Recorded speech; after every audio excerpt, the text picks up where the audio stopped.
jala dan junuban amir chogo baye bon in Jerusalem in jibe aka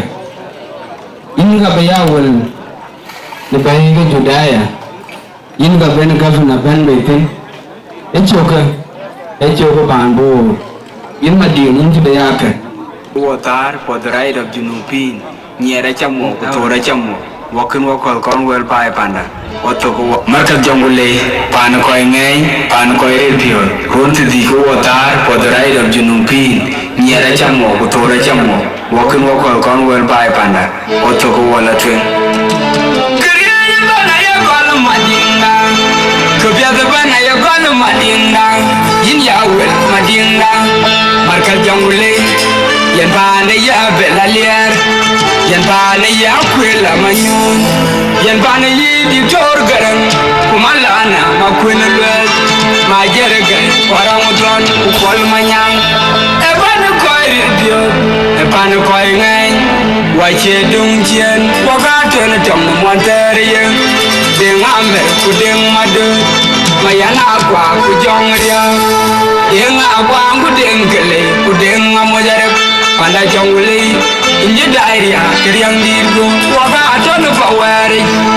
pinya jang duor kudeng malwal kuma bioro ngwe yin yawel madinga marka jongule yin yawel madinga wen lo marka na dane jongule akor ga bagnyi baber jam na we ga bai we mi ga bor panda akor ga bagnyi baber jam na we ga bai Nigga by Bora Jiria, Algatin way, Kuyaga Yamato, Nigga by Bora Jiria, Jayakira would jay it on, Nigga by Bora Jiria, Algatin way, Kuyaga Yamato, Nigga by Bora Jiria. Happen you what I do, you what I get in the gentleman. Piyana jurjol bu alweli meri ya bujal banda Tinya Sudan mondiri yar kedengeli Tuarada jekara ragam jebebaino Yada piwakin gonjal banda Wagaji umadeni Kwana jembur repyo Berajan benyalwel nyang Ikaye womul Ukaye bayu Beradir yen kor yang wodi Kuria repyo kin gonjal panda Wagaji kumadeni Wani jembur repyo Berajan benyalwel nyang Ikaye womul Ukaye bayu Beradir yen kor yang wodi Anda madin ninga ya wala bayga jumnu Jinchiri jorse Ana koji ping dualala Yerdio gado pada madin Ayin ya wala bayba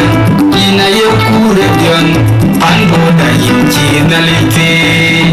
Palwede ngadang bunatan Yorgu major kuwilim dingyal Kepiaga betul guru mading Dijawa ya manaran Ban panda madin Ika ya wala bayga jumnu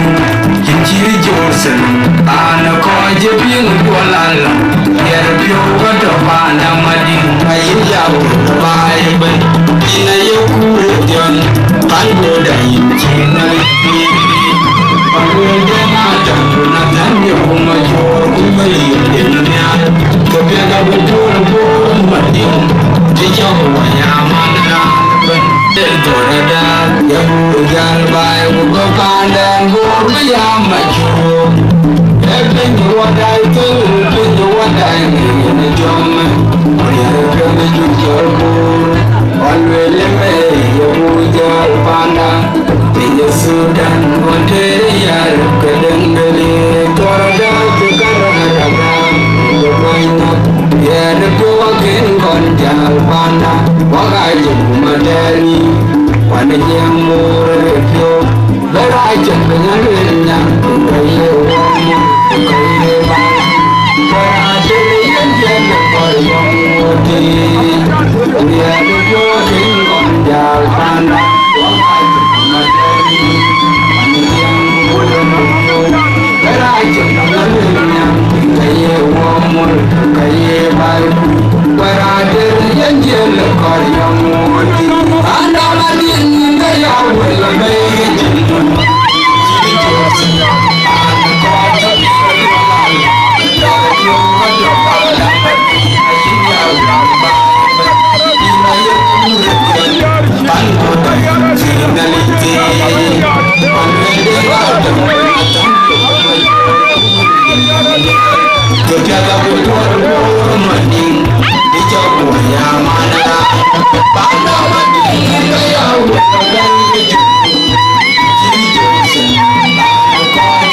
Thank you.